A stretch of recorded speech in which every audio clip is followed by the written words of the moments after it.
Bienvenidos al canal de YouTube de Ediciones Rodio. Aquí encontrarás vídeos especializados en cada tema.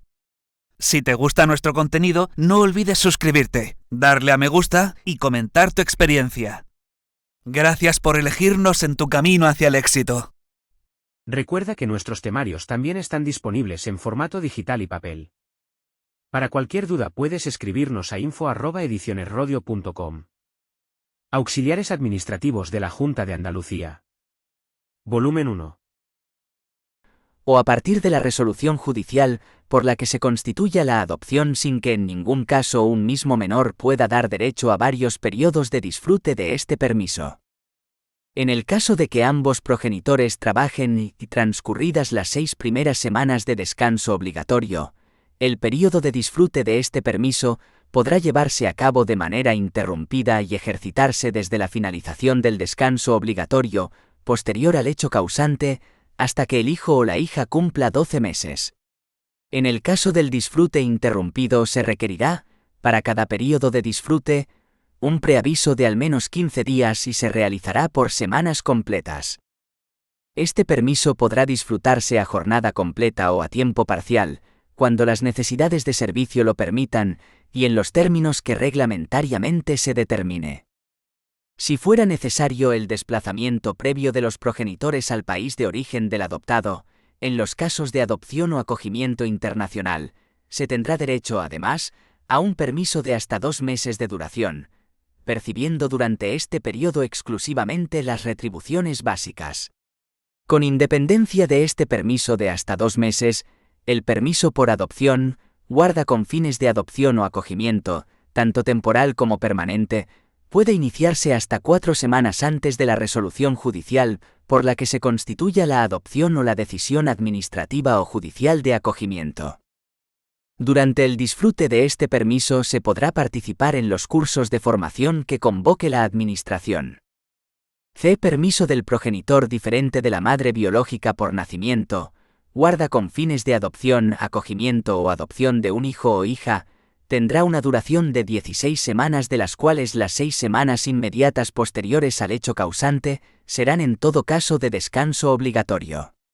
Este permiso se ampliará en 2 semanas más, una para cada uno de los progenitores en el supuesto de discapacidad del hijo o hija, y por cada hijo o hija a partir del segundo en los supuestos de nacimiento, adopción, guarda con fines de adopción o acogimiento múltiples, a disfrutar a partir de la fecha del nacimiento, de la decisión administrativa de guarda con fines de adopción o acogimiento, o de la resolución judicial por la que se constituya la adopción.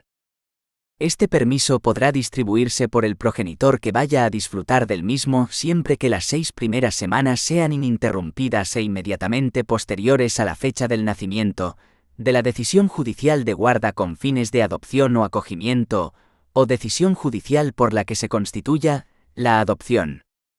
En el caso de que ambos progenitores trabajen y transcurridas las 6 primeras semanas, el período de disfrute de este permiso podrá llevarse a cabo de manera interrumpida y ejercitarse desde la finalización del descanso obligatorio posterior al parto, hasta que el hijo o la hija cumpla 12 meses. En el caso del disfrute interrumpido se requerirá, para cada período de disfrute, un preaviso de al menos 15 días y se realizará por semanas completas. En el caso de que se optara por el disfrute del presente permiso con posterioridad a la semana 16 del permiso por nacimiento, si el progenitor que disfruta de este último permiso hubiere solicitado la acumulación del tiempo de lactancia de un hijo menor de 12 meses en jornadas completas, será a la finalización de ese período, cuando se dará inicio al cómputo de las 10 semanas restantes del permiso del progenitor diferente de la madre biológica. Este permiso podrá disfrutarse a jornada completa o a tiempo parcial, cuando las necesidades del servicio lo permitan y en los términos que reglamentariamente se determinen. En los casos de parto prematuro y en aquellos en que, por cualquier otra causa, el neonato deba permanecer hospitalizado a continuación del parto, este permiso se ampliará en tantos días como el neonato se encuentre hospitalizado, con un máximo de 13 semanas adicionales. En el supuesto de fallecimiento del hijo o hija, el periodo de duración del permiso no se verá reducido, salvo que, una vez finalizadas las 6 semanas de descanso obligatorio, se solicite la reincorporación al puesto de trabajo. Durante el disfrute de este permiso, transcurridas las 6 primeras semanas ininterrumpidas e inmediatamente posteriores a la fecha del nacimiento, se podrá participar en los cursos de formación que convoque la Administración. Dé permiso por razón de violencia de género sobre la mujer funcionaria. Las faltas de asistencia de las funcionarias víctimas de violencia de género, totales o parciales, tendrán la consideración de justificadas por el tiempo y en las condiciones en que así lo determinen los servicios sociales de atención o de salud, según proceda. Asimismo, las funcionarias víctimas de violencia sobre la mujer, para hacer efectiva su protección o su derecho de asistencia social integral, tendrán derecho a la reducción de la jornada con disminución proporcional de la retribución o la reordenación del tiempo de trabajo a través de la adaptación del horario, de la aplicación del horario flexible o de otras formas de ordenación del tiempo de trabajo que sean aplicables, en los términos que para estos supuestos establezca el Plan de Igualdad de Aplicación o, en su defecto, la Administración Pública competente en cada caso. La funcionaria pública mantendrá sus retribuciones íntegras cuando reduzca su jornada en 1/3 o menos. Permiso por cuidado de hijo menor afectado por cáncer u otra enfermedad grave. El funcionario tendrá derecho, siempre que ambos progenitores, adoptantes o acogedores de carácter preadoptivo o permanente, trabajen, a una reducción de la jornada de trabajo de al menos la mitad de la duración de aquella, percibiendo las retribuciones íntegras con cargo a los presupuestos del órgano o entidad donde venga prestando sus servicios, para el cuidado, durante la hospitalización y tratamiento continuado, del hijo menor de edad afectado por cáncer, tumores malignos, melanomas o carcinomas, o por cualquier otra enfermedad grave que implique un ingreso hospitalario de larga duración y requiera la necesidad de su cuidado directo, continuo y permanente acreditado por el informe del Servicio Público de Salud u órgano administrativo sanitario de la comunidad autónoma, o en su caso, de la entidad sanitaria concertada correspondiente, y como máximo, hasta que el menor cumpla los 18 años. Cuando concurran en ambos progenitores, adoptantes o acogedores de carácter preadoptivo o permanente, por el mismo sujeto y hecho causante, las circunstancias necesarias para tener derecho a este permiso, o en su caso, puedan tener la condición de beneficiarios de la prestación establecida para este fin en el régimen de la Seguridad Social que les sea de aplicación, el funcionario tendrá derecho a la percepción de las retribuciones íntegras durante el tiempo que dure la reducción de su jornada de trabajo, siempre que el otro progenitor, adoptante o acogedor de carácter preadoptivo o permanente, sin perjuicio del derecho a la reducción de jornada que le corresponda, no cobre sus retribuciones íntegras en virtud de este permiso, o como beneficiario de la prestación establecida para este fin en el régimen de la Seguridad Social que le sea de aplicación. En caso contrario, solo se tendrá derecho a la reducción de jornada, con la consiguiente reducción de retribuciones. Asimismo, en el supuesto de que ambos presten servicios en el mismo órgano o entidad, ésta podrá limitar su ejercicio simultáneo por razones fundadas en el correcto funcionamiento del servicio. Reglamentariamente se establecerán las condiciones y supuestos en los que esta reducción de jornada se podrá acumular en jornadas completas. Permiso para los funcionarios víctimas de terrorismo y sus familiares directos, para hacer efectivo su derecho a la protección y a la asistencia social integral, los funcionarios que hayan sufrido daños físicos o psíquicos como consecuencia de la actividad terrorista, su cónyuge o persona con análoga relación de afectividad, y los hijos de los heridos y fallecidos, siempre que ostenten la condición de funcionarios y de víctimas del terrorismo, de acuerdo con la legislación vigente, así como los funcionarios amenazados en los términos del artículo 5 de la Ley 29/2011 de 22 de septiembre, de reconocimiento y protección integral a las víctimas del terrorismo, previo reconocimiento del Ministerio del Interior o de sentencia judicial firme, tendrán derecho a la reducción de la jornada con disminución proporcional de la retribución, o a la reordenación del tiempo de trabajo a través de la adaptación del horario, de la aplicación del horario flexible, o de otras formas de ordenación del tiempo de trabajo que sean aplicables, en los términos que establezca la Administración competente en cada caso. Dichas medidas serán adoptadas y mantenidas en el tiempo en tanto que resulten necesarias para la protección y asistencia social integral de la persona a la que se concede, ya sea por razón de las secuelas provocadas por la acción terrorista, ya sea por la amenaza a la que se encuentra sometida, en los términos previstos reglamentariamente. B. Demás permisos de los funcionarios públicos. Los funcionarios públicos tendrán los siguientes permisos. A. Por fallecimiento, accidente o enfermedad grave de un familiar dentro del primer grado de consanguinidad o afinidad, 3 días hábiles cuando el suceso se produzca en la misma localidad y 5 días hábiles cuando sea en distinta localidad. Cuando se trate del fallecimiento, accidente o enfermedad grave de un familiar dentro del segundo grado de consanguinidad o afinidad, el permiso será de 2 días hábiles cuando se produzca en la misma localidad y de 4 días hábiles cuando sea en distinta localidad. B. Por traslado de domicilio sin cambio de residencia, 1 día. C. Para realizar funciones sindicales o de representación del personal, en los términos que se determine. D. Para concurrir a exámenes finales y demás pruebas definitivas de aptitud, durante los días de su celebración. E. Para la realización de exámenes prenatales y técnicas de preparación al parto por las funcionarias embarazadas. F. Por lactancia de un hijo menor de 12 meses, los funcionarios tendrán derecho a 1 hora de ausencia del trabajo que podrá dividir en 2 fracciones. Este derecho podrá sustituirse por una reducción de la jornada normal en media hora al inicio y al final de la jornada, o en 1 hora al inicio o al final de la jornada, con la misma finalidad. Este permiso se incrementará proporcionalmente en los casos de parto, adopción, guarda con fines de adopción o acogimiento múltiple. Este permiso constituye un derecho individual de los funcionarios sin que pueda transferirse su ejercicio al otro progenitor, adoptante, guardador o acogedor. Se podrá solicitar la sustitución del tiempo de lactancia por un permiso retribuido que acumule en jornadas completas el tiempo correspondiente.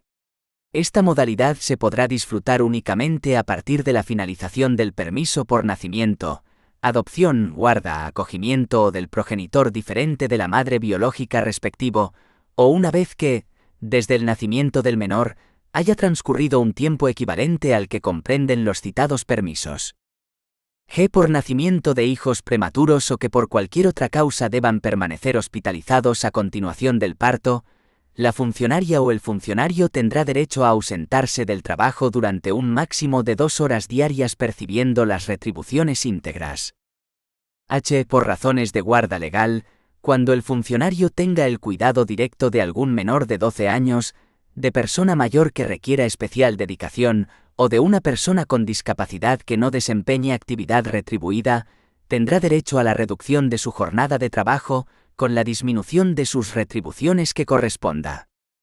Tendrá el mismo derecho el funcionario que precise encargarse del cuidado directo de un familiar, hasta el segundo grado de consanguinidad o afinidad, que por razones de edad, accidente o enfermedad, no pueda valerse por sí mismo y que no desempeñe actividad retribuida. Y por ser preciso atender el cuidado de un familiar de primer grado, el funcionario tendrá derecho a solicitar una reducción de hasta el 50% de la jornada laboral, con carácter retribuido, por razones de enfermedad muy grave y por el plazo máximo de 1 mes. Si hubiera más de un titular de este derecho por el mismo hecho causante, el tiempo de disfrute de esta reducción se podrá prorratear entre los mismos, respetando en todo caso el plazo máximo de 1 mes. J.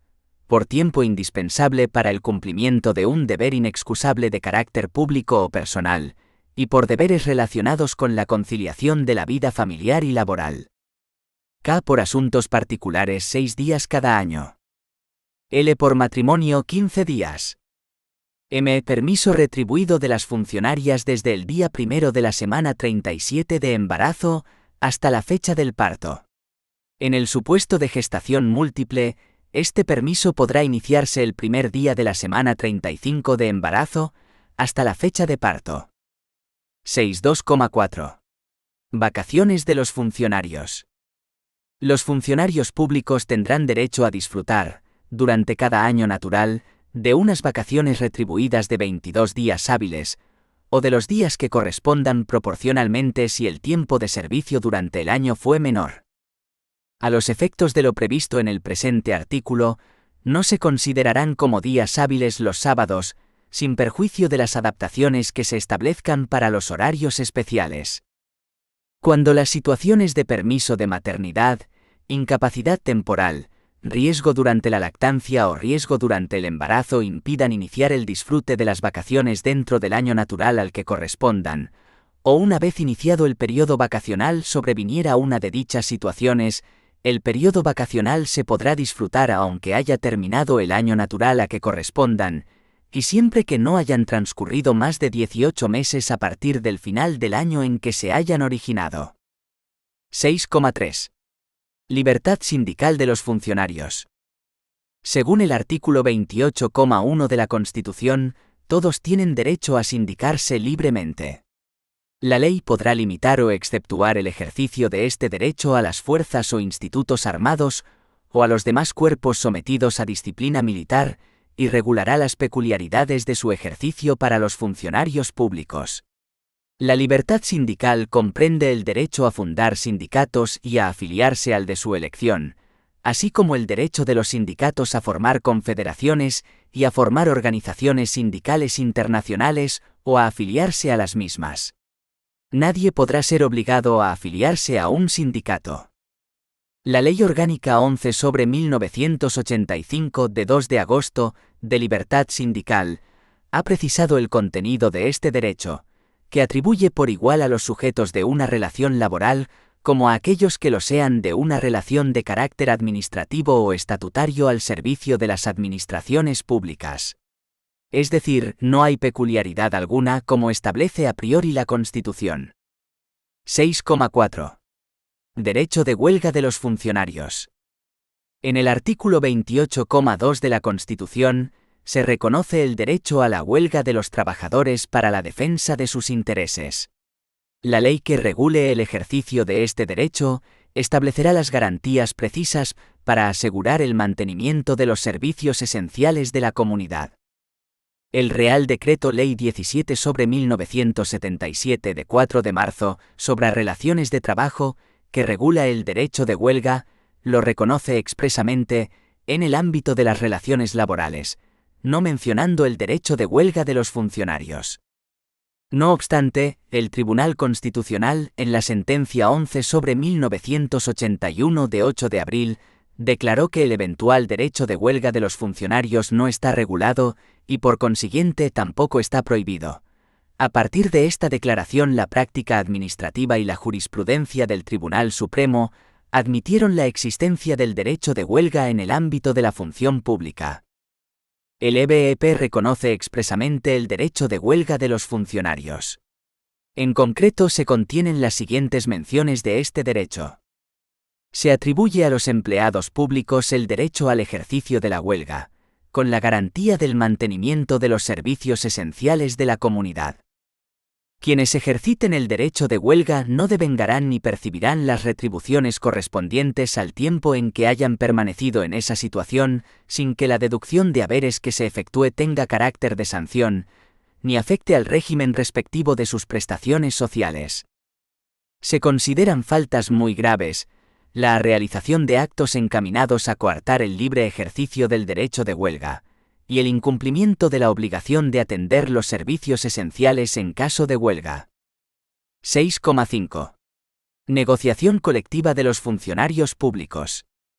El EBEP reconoce a los empleados públicos el derecho a la negociación colectiva, representación y participación institucional para la determinación de sus condiciones de trabajo. En el caso de la negociación colectiva, representación y participación de los empleados públicos con contrato laboral, el EBEP se remite a la legislación laboral, sin perjuicio de los preceptos del propio estatuto que expresamente les son de aplicación. Estos derechos se ejercen a través de los órganos y sistemas específicos regulados en el capítulo 4 del título 3, EBEP, sin que ello impida otras formas de colaboración entre las administraciones públicas y sus empleados públicos o sus representantes. 6.5,1. Concepto, principios y régimen jurídico. Por negociación colectiva, se entiende el derecho a negociar la determinación de condiciones de trabajo de los empleados de la administración pública. La negociación colectiva de los funcionarios públicos está sujeta a los principios de legalidad, cobertura presupuestaria, obligatoriedad, buena fe negocial, publicidad y transparencia. La negociación se realizará mediante el ejercicio de la capacidad representativa reconocida a las organizaciones sindicales en la Ley Orgánica 11/1985, de 2 de agosto de libertad sindical y en el capítulo 4 del título 3, EBEP. 65,2. Mesas de negociación. Para el ejercicio del derecho, la negociación colectiva de los funcionarios públicos, se deben constituir mesas de negociación. A. Mesas de negociación en el ámbito de cada administración pública. A1. Mesas de negociación de las condiciones de trabajo del personal funcionario de cada administración pública, mesa general y mesas sectoriales. A1,1. Mesa general de negociación de cada administración pública. Se constituirá una mesa general de negociación en el ámbito de la Administración General del Estado, así como en cada una de las comunidades autónomas, ciudades de Ceuta y Melilla, y entidades locales. Las mesas generales son competentes para la negociación de las materias relacionadas con condiciones de trabajo comunes a los funcionarios de su ámbito. A1,2. Mesas sectoriales de negociación de cada administración pública. Las mesas generales de negociación pueden acordar la constitución de mesas sectoriales, dependientes de ellas, en atención a las condiciones específicas de trabajo de las organizaciones administrativas o a las peculiaridades de sectores concretos de funcionarios públicos. Las mesas sectoriales son competentes para la negociación de aquellas materias que no hayan sido objeto de decisión por parte de la mesa general, o que ésta explícitamente les reenvíe o delegue. A1,3. Legitimación para la negociación colectiva y otras normas comunes. Están legitimados para pertenecer a las mesas generales y sectoriales de negociación. Por una parte, los representantes de la administración pública correspondiente. Cada administración pública puede crear órganos de naturaleza estrictamente técnica, que ostentarán su representación en la negociación colectiva, previas las instrucciones políticas correspondientes y sin perjuicio de la ratificación de los acuerdos alcanzados por los órganos de gobierno o administrativos con competencia para ello. Por otra parte, las organizaciones sindicales más representativas a nivel estatal, las organizaciones sindicales más representativas de comunidad autónoma, así como los sindicatos que hayan obtenido el 10% o más de los representantes en las elecciones para delegados y juntas de personal, en las unidades electorales comprendidas en el ámbito específico de su constitución. La representatividad sindical debe ser acreditada por las organizaciones sindicales interesadas, mediante el correspondiente certificado de la Oficina Pública de Registro competente, cada 2 años, a partir de la fecha inicial de constitución de las mesas. Ambas partes están obligadas a negociar bajo el principio de la buena fe y proporcionarse mutuamente la información que precisen relativa a la negociación. La designación de los componentes de las mesas corresponderá a las partes negociadoras, que podrán contar con la asistencia en las deliberaciones de asesores, que intervendrán con voz, pero sin voto. El número de miembros de las mesas será determinado por las leyes de desarrollo del EBEP, sin que ninguna de las partes pueda superar el número de 15 miembros. A2. Mesa General de Negociación de las condiciones de trabajo comunes al personal funcionario, estatutario y laboral de cada administración pública. También se constituirá en la Administración General del Estado, en cada una de las comunidades autónomas, ciudades de Ceuta y Melilla, y entidades locales, una mesa general de negociación competente sobre todas aquellas materias y condiciones de trabajo comunes al personal funcionario, estatutario y laboral de cada una de ellas. B. Mesa General de Negociación de las Administraciones Públicas. Además de lo dicho respecto de las anteriores mesas, el EBEP constituye una Mesa General de Negociación de las Administraciones Públicas. Esta mesa tiene las siguientes características. La representación de las administraciones públicas es unitaria. Está presidida por la Administración General del Estado y cuenta con representantes de las comunidades autónomas, de las ciudades de Ceuta y Melilla y de la Federación Española de Municipios y Provincias, en función de las materias a negociar. La representación de las organizaciones sindicales se distribuye en función de los resultados obtenidos en las elecciones a los órganos de representación del personal, delegados de personal, juntas de personal y comités de empresa, en el conjunto de las administraciones públicas. La Mesa General de Negociación de las Administraciones Públicas es competente para negociar las materias susceptibles de regulación estatal con carácter de norma básica, y específicamente, el incremento global de las retribuciones del personal al servicio de las administraciones públicas que corresponda a incluir en el proyecto de ley de presupuestos generales del Estado de cada año. 6.5,3. Objeto de la negociación colectiva. Las materias objeto de negociación colectiva en el ámbito de las respectivas mesas de negociación son las siguientes. La aplicación del incremento de las retribuciones del personal al servicio de las administraciones públicas que se establezca en la Ley de Presupuestos Generales del Estado y de las comunidades autónomas. La determinación y aplicación de las retribuciones complementarias de los funcionarios. Las normas que fijen los criterios generales en materia de acceso, carrera, provisión, sistemas de clasificación de puestos de trabajo y planes e instrumentos de planificación de recursos humanos. Las normas que fijen los criterios y mecanismos generales en materia de evaluación del desempeño. Los planes de previsión social complementaria. Los criterios generales de los planes y fondos para la formación y la promoción interna.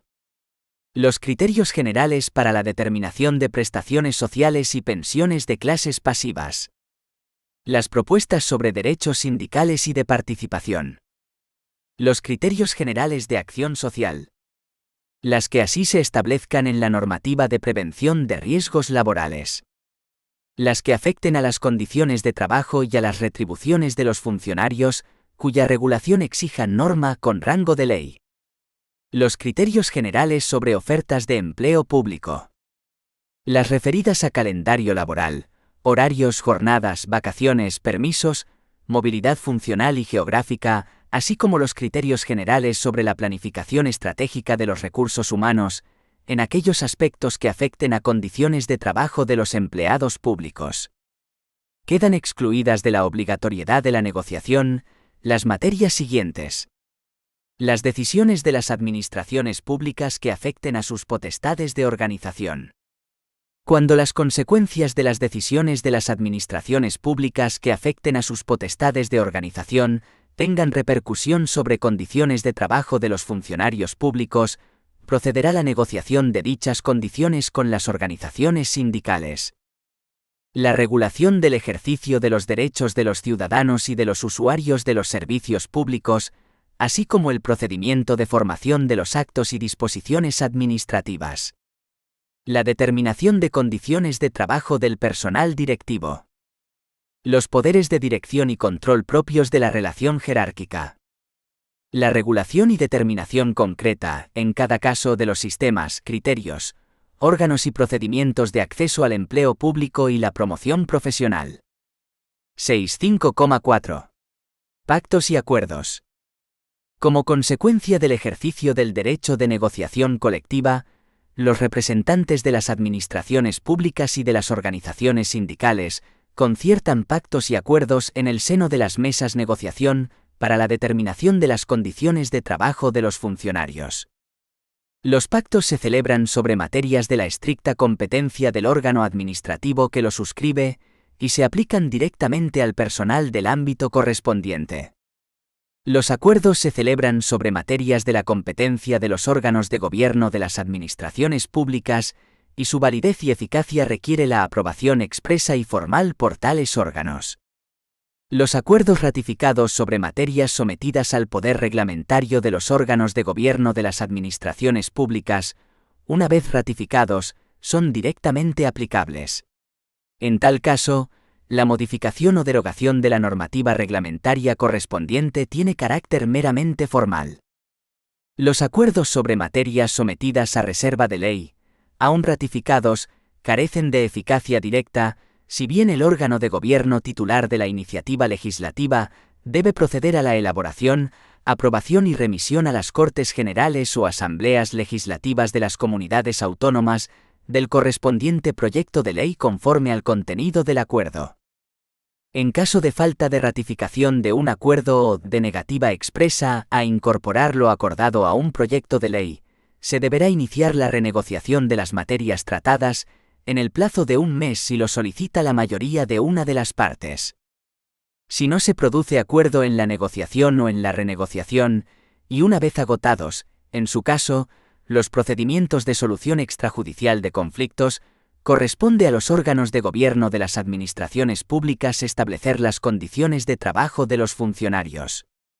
Los pactos y acuerdos se prorrogan de año en año si no media denuncia expresa de una de las partes. Continuarán en vigor una vez concluida su duración en los términos que los mismos establezcan. Son derogados en su integridad por los pactos y acuerdos posteriores, salvo en lo que se acuerde expresamente mantener. Los pactos celebrados y los acuerdos, una vez ratificados, deberán ser publicados en el boletín oficial correspondiente a su ámbito territorial. 6,6. Representación de los funcionarios públicos. 6.6,1. Concepto. Por representación se entiende la facultad de elegir representantes y constituir órganos unitarios para la interlocución entre las administraciones públicas y sus empleados. 6.6,2. Órganos de representación, delegados de personal y juntas de personal. Los órganos de representación de los funcionarios son los delegados de personal y las juntas de personal. 39,1. Los delegados de personal son los órganos de representación en las unidades electorales en que el número de funcionarios es igual o superior a 6 e inferior a 50. Hasta 30 funcionarios se elige un delegado, y de 31 a 49 se eligen 3, que ejercen su representación conjunta y mancomunadamente. Las juntas de personal se constituyen en las unidades electorales con un censo mínimo de 50 funcionarios. Cada junta de personal se compone de un número de representantes que está en función del número de funcionarios de la unidad electoral correspondiente, de acuerdo con la siguiente escala, en coherencia con lo establecido en el Estatuto de los Trabajadores. De 50 a 100 funcionarios 5. De 101 a 250 funcionarios 9. De 251 a 500 funcionarios 13. De 501 a 750 funcionarios 17. De 751 a 1000 funcionarios 21. De 1001 en adelante, 2 por cada 1000 o fracción, con el máximo de 75. Las juntas de personal elegirán de entre sus miembros un presidente y un secretario y elaborarán su propio reglamento de procedimiento. 6.6,3. Unidades electorales. El establecimiento de las unidades electorales se regula por el Estado y por cada comunidad autónoma dentro del ámbito de sus competencias legislativas. Hasta tanto la Comunidad Autónoma de Andalucía hace uso de esta competencia, continúa siendo de aplicación el artículo 7 de la Ley 9/1987, de 12 de junio, de órganos de representación, determinación de las condiciones de trabajo y participación del personal al servicio de las administraciones públicas, único artículo de esta ley, no derogado por el EBEP y que continúa en vigor. Dicho precepto establece con carácter no básico que en las comunidades autónomas pluriprovinciales se constituirá una junta de personal en las siguientes unidades electorales. Una en los servicios centrales de cada una de ellas. Una en cada provincia para los funcionarios destinados en ellas. Previo acuerdo con las organizaciones sindicales legitimadas en los artículos 6 y 7 de la Ley Orgánica 11/1985 de 2 de agosto, de libertad sindical, los órganos de gobierno de las administraciones públicas podrán modificar o establecer unidades electorales en razón del número y peculiaridades de sus colectivos, adecuando la configuración de las mismas a las estructuras administrativas o a los ámbitos de negociación constituidos o que se constituyan. 6.6,4. Funciones de los órganos de representación. Las juntas de personal y los delegados de personal tienen las siguientes funciones. Recibir información sobre la política de personal, la evolución de las retribuciones y los programas de mejora del rendimiento. Emitir informe, a solicitud de la Administración, sobre el traslado de instalaciones, sistemas de organización y métodos de trabajo. Ser informados de las sanciones impuestas por faltas muy graves. Ser oídos en el establecimiento de la jornada laboral y horario de trabajo, así como en el régimen de vacaciones y permisos. Vigilar el cumplimiento de las normas vigentes en materia de condiciones de trabajo, prevención de riesgos laborales, seguridad social y empleo, así como y ejercer las acciones legales oportunas. Colaborar para el incremento de la productividad. 6.6,5. Derechos de los representantes de los funcionarios. Los miembros de las juntas de personal y los delegados de personal, como representantes legales de los funcionarios, disponen de las siguientes garantías y derechos. Acceso y libre circulación por las dependencias de su unidad electoral sin entorpecer el normal funcionamiento de las unidades administrativas, dentro de los horarios habituales de trabajo y con excepción de las zonas que se reserven de conformidad con la legislación vigente. Distribución libre de las publicaciones que se refieran a cuestiones profesionales y sindicales. Audiencia en los expedientes disciplinarios a que pudieran ser sometidos sus miembros durante el tiempo de su mandato y durante el año inmediatamente posterior, sin perjuicio de la audiencia al interesado regulada en el procedimiento sancionador. Un crédito de horas mensuales dentro de la jornada de trabajo y retribuidas como de trabajo efectivo, de acuerdo con la siguiente escala. Hasta 100 funcionarios 15. De 101 a 250 funcionarios 20. De 251 a 500 funcionarios 30. De 501 a 750 funcionarios 35. De 751 en adelante 40. Los miembros de la Junta de Personal y delegados de personal de la misma candidatura que así lo manifiesten, podrán proceder, previa comunicación al órgano que ostente la jefatura de personal ante la que Aquella ejerza su representación, a la acumulación de los créditos horarios. No ser trasladados ni sancionados por causas relacionadas con el ejercicio de su mandato representativo, ni durante la vigencia del mismo, ni en el año siguiente a su extinción, exceptuando la extinción que tenga lugar por revocación o dimisión. 6.6,6. Duración del mandato de los representantes de los funcionarios. El mandato de los miembros de las juntas de personal y de los delegados de personal es de 4 años, pudiendo ser reelegidos. El mandato se entenderá prorrogado si, a su término, no se hubiesen promovido nuevas elecciones. 6,7. Participación institucional. Por participación institucional se entiende el derecho a participar, a través de las organizaciones sindicales, en los órganos de control y seguimiento de las entidades u organismos que legalmente se determine. 6,8. Derechos retributivos de los empleados públicos.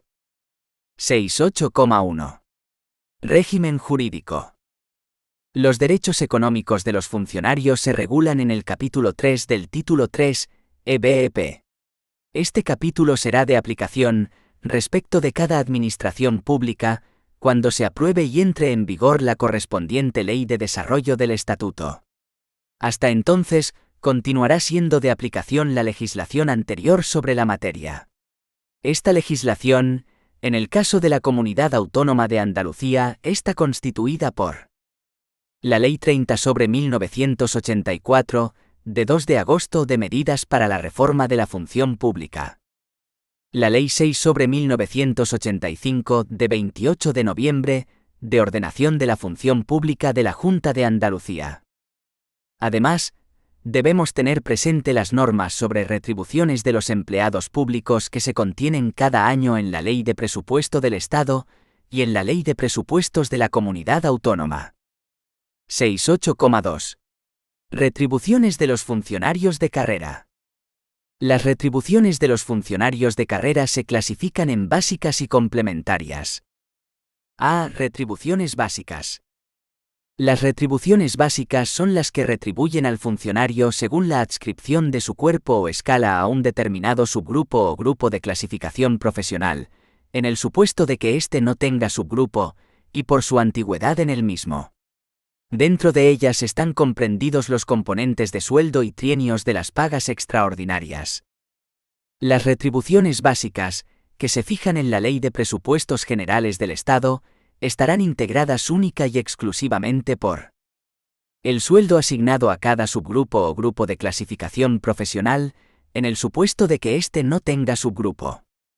Los trienios, que consisten en una cantidad, que será igual para cada subgrupo o grupo de clasificación profesional, en el supuesto de que éste no tenga subgrupo por cada 3 años de servicio.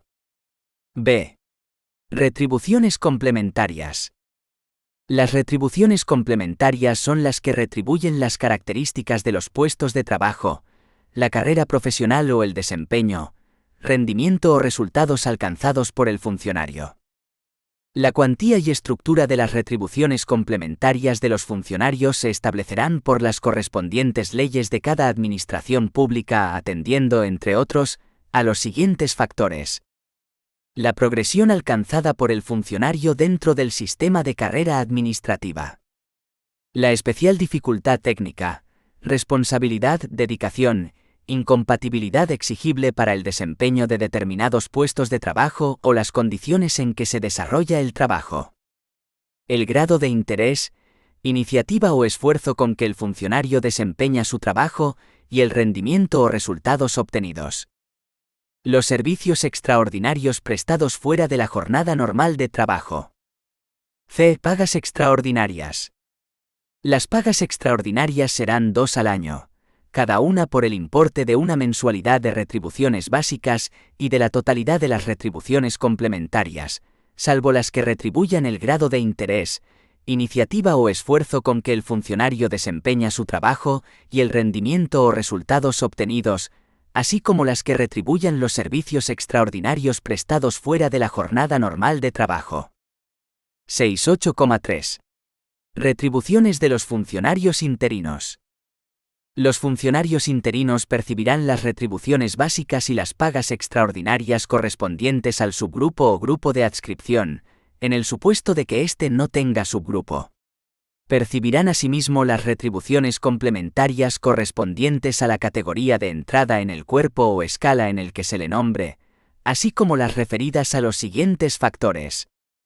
La especial dificultad técnica, responsabilidad, dedicación, incompatibilidad exigible para el desempeño de determinados puestos de trabajo o las condiciones en que se desarrolla el trabajo. El grado de interés, iniciativa o esfuerzo con que el funcionario desempeña su trabajo y el rendimiento o resultados obtenidos. Los servicios extraordinarios prestados fuera de la jornada normal de trabajo. También se reconocerán a los funcionarios interinos los trienios correspondientes a los servicios prestados antes de la entrada en vigor del estatuto, que tendrán efectos retributivos únicamente a partir de la entrada en vigor del mismo. 6.8.4. Retribuciones del personal laboral. Las retribuciones del personal laboral se determinarán de acuerdo con la legislación laboral, el convenio colectivo que sea aplicable y el contrato de trabajo. 6.9. Indemnizaciones. Los funcionarios percibirán las indemnizaciones correspondientes por razón del servicio, establece el EBEP y la Ley 6/1985. La prestación de servicios a la Administración de la Junta de Andalucía, sus organismos e instituciones, dará derecho al resarcimiento de los gastos que se ocasionen por razón del servicio, en las circunstancias, condiciones y límites regulados en el Decreto 54/1989 de 21 de marzo, sobre indemnizaciones por razón del servicio de la Junta de Andalucía. Los supuestos que dan derecho a indemnización son los siguientes. Comisiones de servicio. Desplazamientos dentro del término municipal por razón del servicio. Traslados de residencia. Asistencia a sesiones de tribunales de oposiciones, concurso, oposiciones y concursos para el acceso a la función pública. Asistencia a sesiones de comisiones de valoración de concursos para la provisión de puestos de trabajo. Colaboración con carácter no permanente ni habitual en las actividades de los órganos de la Administración de la Junta de Andalucía, responsables de la formación del personal al servicio de las administraciones públicas. La realización de los supuestos anteriores da lugar, según proceda, al abono de las indemnizaciones siguientes. Dietas. Gastos de desplazamiento. Gastos de traslado. Asistencias. Las comisiones de servicio son cometidos que circunstancialmente se desempeñan fuera del lugar en que se presta ordinariamente la actividad.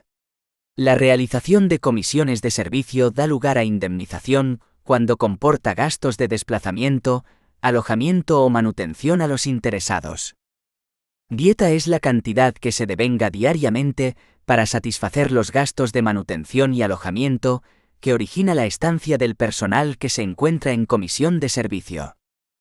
La dieta se halla compuesta de dos factores, gastos de alojamiento y de manutención. Toda comisión de servicio da derecho a viajar por cuenta de la Administración en el medio de transporte que se determine al autorizarla. Los desplazamientos se deben realizar, preferentemente, en líneas regulares de transportes públicos. La utilización de vehículo particular podrá autorizarse en los siguientes casos. Cuando la comisión de servicio comience y termine en el mismo día. Cuando la comisión de servicio sea itinerante y se realice en distintas localidades. Cuando la rapidez o eficacia del servicio lo haga más aconsejable que el transporte en medios colectivos, o estos no existan. 6,10.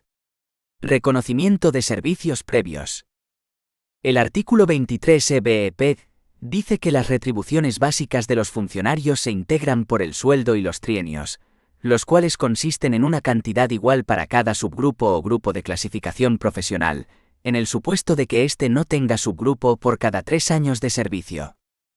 El reconocimiento de servicios previos para el perfeccionamiento de trienios se regula en la Ley 70/1978, de 26 de diciembre, de reconocimiento de servicios previos en la Administración Pública, y en el Real Decreto 1461/1982, de 25 de junio, por el que se dictan normas de aplicación de la Ley 70/1978, de 26 de diciembre de reconocimiento de servicios previos en la Administración Pública.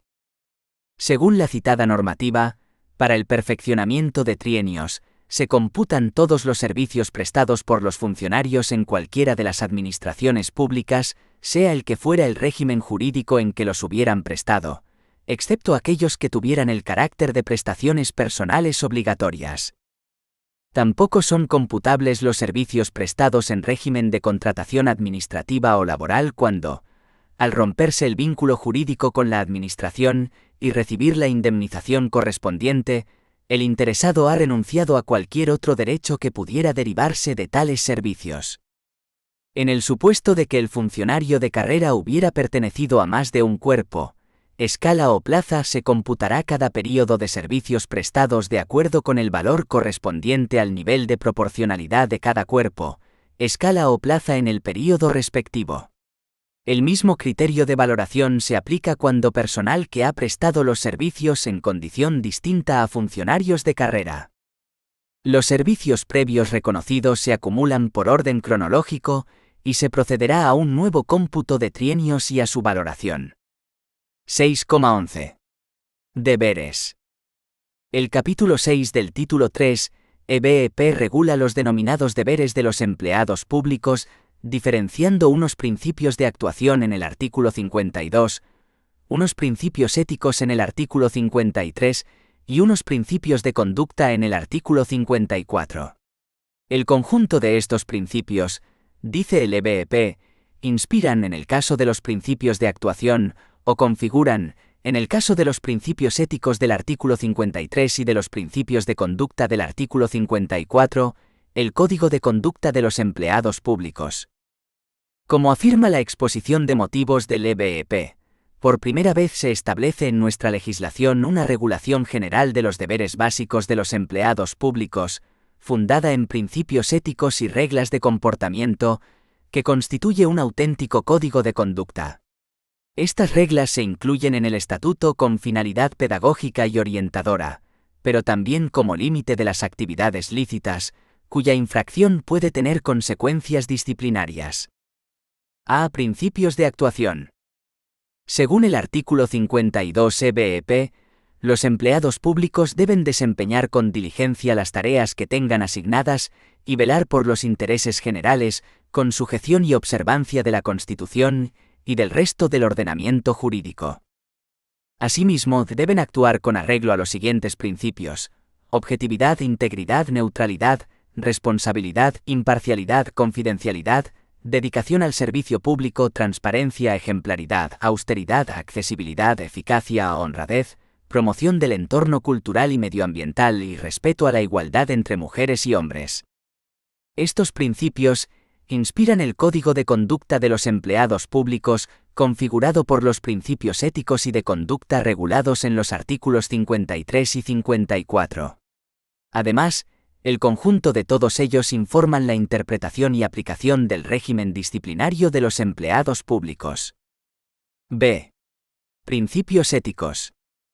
Los principios éticos que deben informar la actuación de los empleados públicos son los siguientes. Los empleados públicos respetarán la Constitución y el resto de normas que integran el ordenamiento jurídico. Su actuación perseguirá la satisfacción de los intereses generales de los ciudadanos y se fundamentará en consideraciones objetivas orientadas hacia la imparcialidad y el interés común, al margen de cualquier otro factor que exprese posiciones personales, familiares, corporativas, clientelares o cualesquiera otras que puedan colisionar con este principio.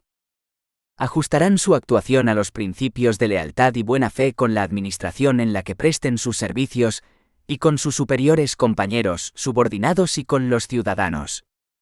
Su conducta se basará en el respeto de los derechos fundamentales y libertades públicas, evitando toda actuación que pueda producir discriminación alguna por razón de nacimiento, origen racial o étnico, género, sexo, orientación sexual, religión o convicciones, opinión, discapacidad, edad o cualquier otra condición o circunstancia personal o social. Se abstendrán en aquellos asuntos en los que tengan un interés personal, así como de toda actividad privada o interés que pueda suponer un riesgo de plantear conflictos de intereses con su puesto público. No contraerán obligaciones económicas, ni intervendrán en operaciones financieras, obligaciones patrimoniales o negocios jurídicos con personas o entidades cuando pueda suponer un conflicto de intereses con las obligaciones de su puesto público. No aceptarán ningún trato de favor o situación que implique privilegio o ventaja injustificada, por parte de personas físicas o entidades privadas. Actuarán de acuerdo con los principios de eficacia, economía y eficiencia, y vigilarán la consecución del interés general y el cumplimiento de los objetivos de la organización. No influirán en la agilización o resolución de trámite o procedimiento administrativo sin justa causa, y, en ningún caso, cuando ello comporte un privilegio en beneficio de los titulares de los cargos públicos o su entorno familiar y social inmediato, o cuando suponga un menoscabo de los intereses de terceros. Cumplirán con diligencia las tareas que les correspondan o se les encomienden y, en su caso, resolverán dentro de plazo los procedimientos o expedientes de su competencia. Ejercerán sus atribuciones según el principio de dedicación al servicio público, absteniéndose no solo de conductas contrarias al mismo, sino también de cualesquiera otras que comprometan la neutralidad en el ejercicio de los servicios públicos. Guardarán secreto de las materias clasificadas u otras cuya difusión esté prohibida legalmente, y mantendrán la debida discreción sobre aquellos asuntos que conozcan por razón de su cargo, sin que puedan hacer uso de la información obtenida para beneficio propio o de terceros, o en perjuicio del interés público. C. Principios de conducta. Los principios de conducta que deben informar la actuación de los empleados públicos son los siguientes. Tratarán con atención y respeto a los ciudadanos, a sus superiores y a los restantes empleados públicos. El desempeño de las tareas correspondientes a su puesto de trabajo se realizará de forma diligente y cumpliendo la jornada y el horario establecidos. Obedecerán las instrucciones y órdenes profesionales de los superiores, salvo que constituyan una infracción manifiesta del ordenamiento jurídico, en cuyo caso, las pondrán inmediatamente en conocimiento de los órganos de inspección procedentes. Informarán a los ciudadanos sobre aquellas materias o asuntos que tengan derecho a conocer, y facilitarán el ejercicio de sus derechos y el cumplimiento de sus obligaciones. Administrarán los recursos y bienes públicos con austeridad, y no utilizarán los mismos en provecho propio o de personas allegadas. Tendrán asimismo el deber de velar por su conservación. Se rechazará cualquier regalo, favor o servicio en condiciones ventajosas que vayan más allá de los usos habituales, sociales y de cortesía, sin perjuicio de lo establecido en el Código Penal. Garantizarán la constancia y permanencia de los documentos para su transmisión y entrega a sus posteriores responsables. Mantendrán actualizada su formación y cualificación. Observarán las normas sobre seguridad y salud laboral. Pondrán en conocimiento de sus superiores o de los órganos competentes las propuestas que consideren adecuadas para mejorar el desarrollo de las funciones de la unidad en la que estén destinados. A estos efectos, se podrá prever la creación de la instancia adecuada competente para centralizar la recepción de las propuestas de los empleados públicos o administrados que sirvan para mejorar la eficacia en el servicio. Garantizarán la atención al ciudadano en la lengua que lo solicite, siempre que sea oficial en el territorio. 6,12. Incompatibilidades. 6.12,1. Régimen jurídico.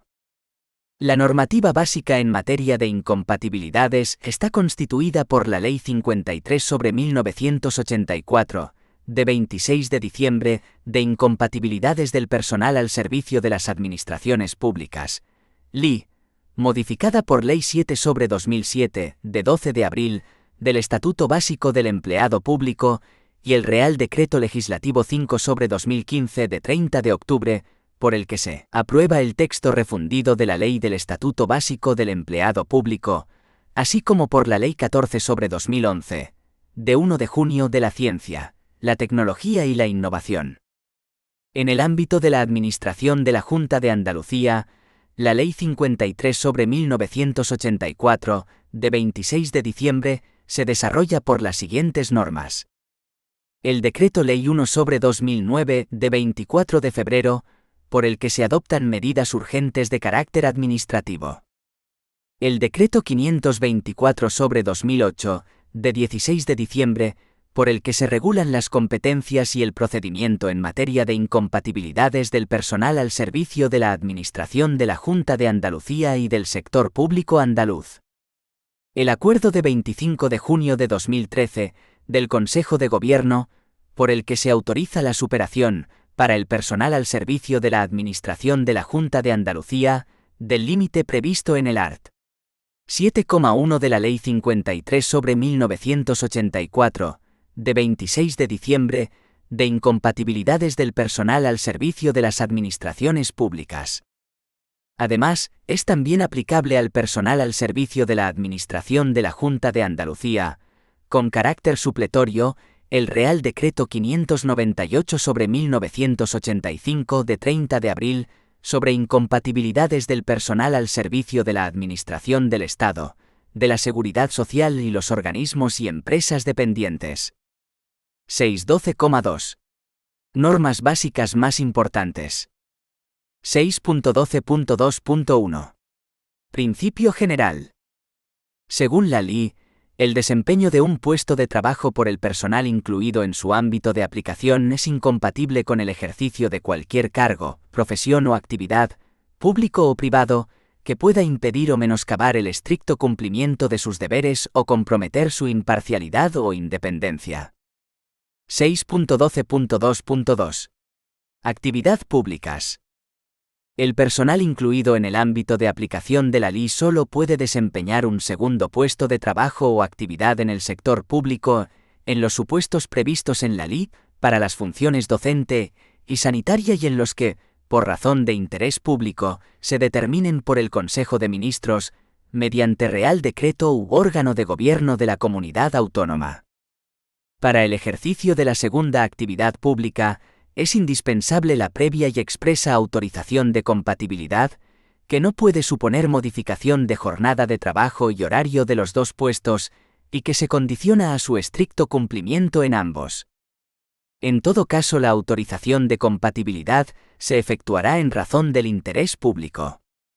Será requisito necesario para autorizar la compatibilidad de actividades públicas el que la cantidad total percibida por ambos puestos o actividades no supere la remuneración prevista en los presupuestos generales del Estado para el cargo de director general, ni supere la correspondiente al principal, estimada en régimen de dedicación ordinaria, incrementada en un 30% para los funcionarios del Grupo A o personal de nivel equivalente. Un 35% para los funcionarios del Grupo B o personal de nivel equivalente. Un 40% para los funcionarios del Grupo C o personal de nivel equivalente. Un 45% para los funcionarios del Grupo D o personal equivalente. Un 50% para los funcionarios del Grupo E o personal equivalente. La superación de estos límites, en cómputo anual, requiere en cada caso acuerdo expreso del Gobierno, órgano competente de las comunidades autónomas o pleno de las corporaciones locales, en base a razones de especial interés para el servicio.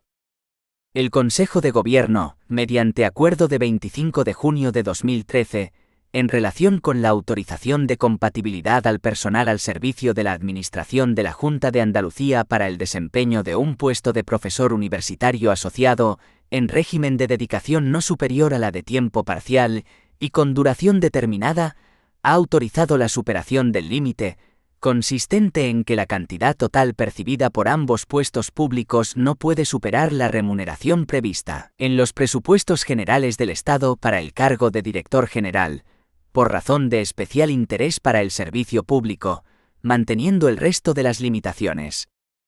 6.12.2.3. Actividades privadas.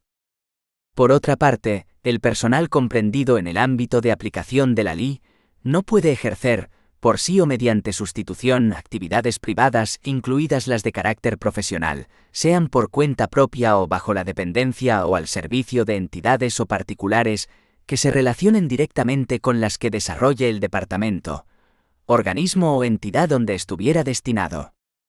En todo caso, dicho personal no puede ejercer las siguientes actividades: el desempeño de actividades privadas, incluidas las de carácter profesional, sea por cuenta propia o bajo la dependencia o al servicio de entidades o particulares, en los asuntos en que esté interviniendo, haya intervenido en los 2 últimos años o tenga que intervenir por razón del puesto público.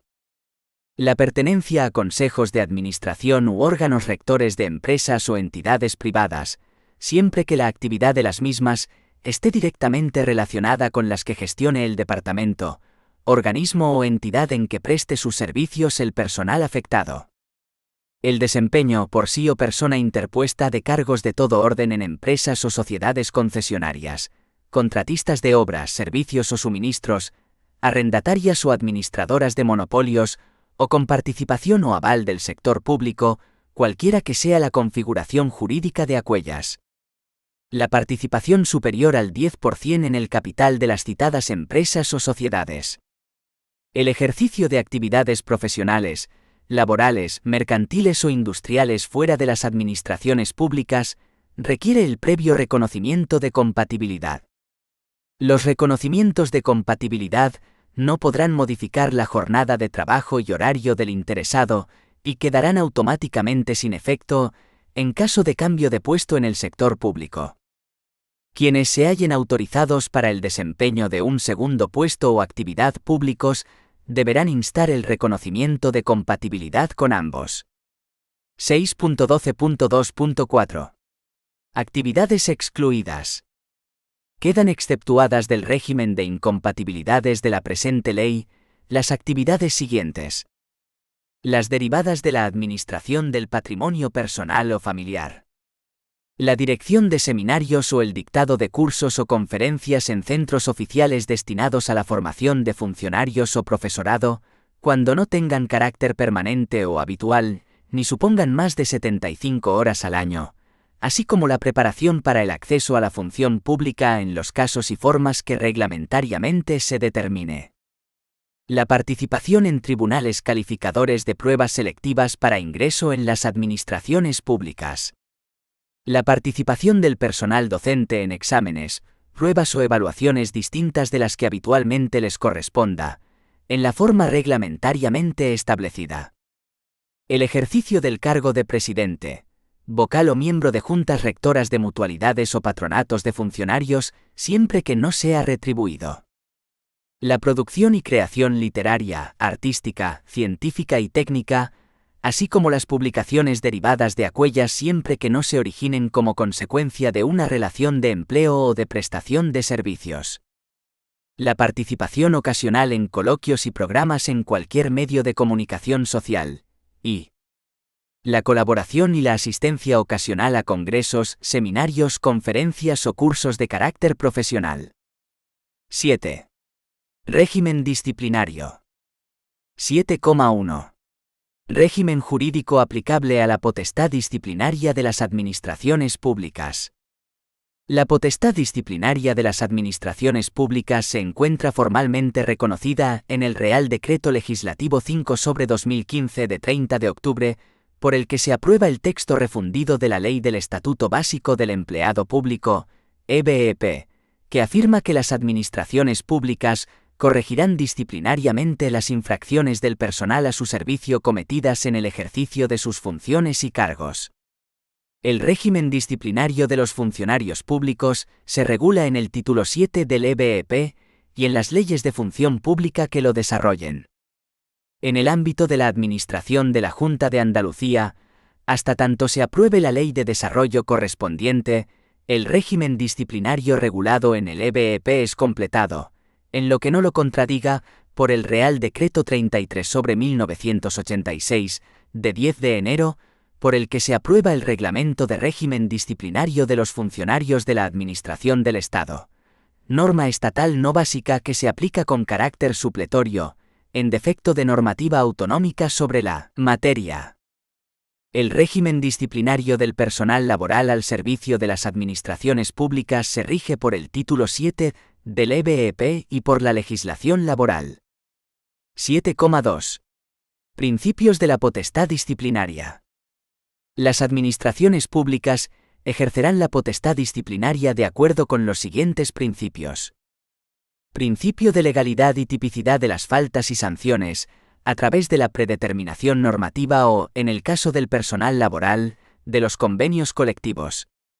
Principio de irretroactividad de las disposiciones sancionadoras, no favorables, y de retroactividad de las favorables al presunto infractor. Principio de proporcionalidad, aplicable tanto a la clasificación de las infracciones y sanciones como a su aplicación. Principio de culpabilidad. Principio de presunción de inocencia. 7,3. Faltas disciplinarias. Las faltas disciplinarias pueden ser muy graves, graves y leves.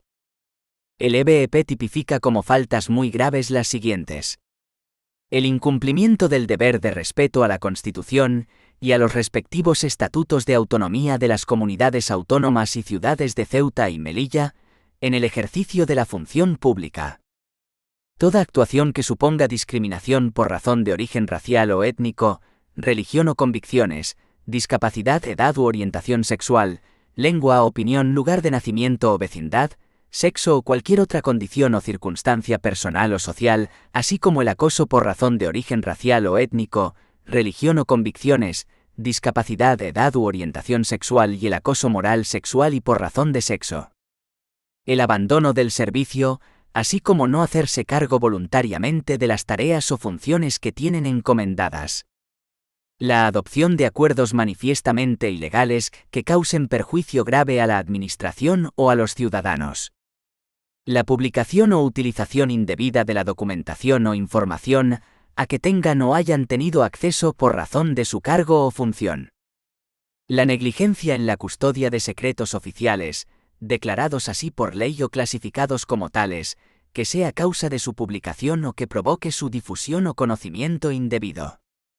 El notorio incumplimiento de las funciones esenciales inherentes al puesto de trabajo o funciones encomendadas. La violación de la imparcialidad, utilizando las facultades atribuidas para influir en procesos electorales de cualquier naturaleza y ámbito. La desobediencia abierta a las órdenes o instrucciones de un superior, salvo que constituyan infracción manifiesta del ordenamiento jurídico. La prevalencia de la condición de empleado público, para obtener un beneficio indebido para sí o para otro. La obstaculización al ejercicio de las libertades públicas y derechos sindicales. La realización de actos encaminados a coartar el libre ejercicio del derecho de huelga. El incumplimiento de la obligación de atender los servicios esenciales en caso de huelga. El incumplimiento de las normas sobre incompatibilidades cuando ello dé lugar a una situación de incompatibilidad. La incomparecencia injustificada en las comisiones de investigación de las Cortes Generales y de las Asambleas Legislativas de las comunidades autónomas. El acoso laboral. También serán faltas muy graves las que queden tipificadas como tales en ley de las Cortes Generales o de la Asamblea Legislativa de la correspondiente comunidad autónoma, o por los convenios colectivos en el caso de personal laboral. En cuanto a las faltas graves, el EBEP se remite a las leyes de desarrollo para su tipificación en el caso de los funcionarios y a los convenios colectivos en el caso de personal laboral, que en ambos casos deben atenerse a las siguientes circunstancias. El grado en que se haya vulnerado la legalidad. La gravedad de los daños causados al interés público, patrimonio o bienes de la Administración o de los ciudadanos. El descrédito para la imagen pública de la Administración. Las mismas circunstancias deben tener en consideración las leyes de función pública para determinar el régimen aplicable a las faltas leves. Las infracciones muy graves prescribirán a los 3 años, las graves a los 2 años y las leves a los 6 meses. El plazo de prescripción comenzará a contarse desde que la falta se hubiera cometido, y desde el cese de su comisión cuando se trate de faltas continuadas. 7,4. Sanciones disciplinarias. Por la comisión de faltas disciplinarias se pueden imponer las siguientes sanciones. Separación del servicio de los funcionarios, que en el caso de los funcionarios interinos comportará la revocación de su nombramiento, y que solo podrá sancionar la comisión de faltas muy graves. Despido disciplinario del personal laboral, que solo podrá sancionar la comisión de faltas muy graves, y comportará la inhabilitación para ser titular de un nuevo contrato de trabajo con funciones similares a las que desempeñaban. Suspensión firme de funciones o de empleo y sueldo en el caso del personal laboral, con una duración máxima de 6 años. Traslado forzoso, con o sin cambio de localidad de residencia, por el período que en cada caso se establezca. Demérito, que consistirá en la penalización a efectos de carrera, promoción o movilidad voluntaria. Apercibimiento. Cualquier otra que se establezca por ley. El alcance de cada sanción se establecerá teniendo en cuenta el grado de intencionalidad, descuido o negligencia que se revele en la conducta, el daño al interés público, la reiteración o reincidencia y el grado de participación. Las sanciones impuestas por faltas muy graves prescribirán a los 3 años, las impuestas por faltas graves a los 2 años y las impuestas por faltas leves al año. El plazo de prescripción de las sanciones comenzará a contarse desde la firmeza de la resolución sancionadora. 7,5. Procedimiento disciplinario. La normativa básica contenida en el EBEP reguladora al procedimiento disciplinario se condensa en las siguientes normas que deben ser desarrolladas por las leyes de función pública. Para la imposición de sanción por la comisión de faltas muy graves o graves, se requiere la instrucción del procedimiento previamente establecido. Sin embargo, para la imposición de sanciones por faltas leves, solo exige un procedimiento sumario con audiencia del interesado. El procedimiento disciplinario se estructurará atendiendo a los principios de eficacia, celeridad y economía procesal, con pleno respeto a los derechos y garantías de defensa del presunto responsable. En el procedimiento quedará establecida la debida separación entre la fase instructora y la sancionadora, encomendándose a órganos distintos.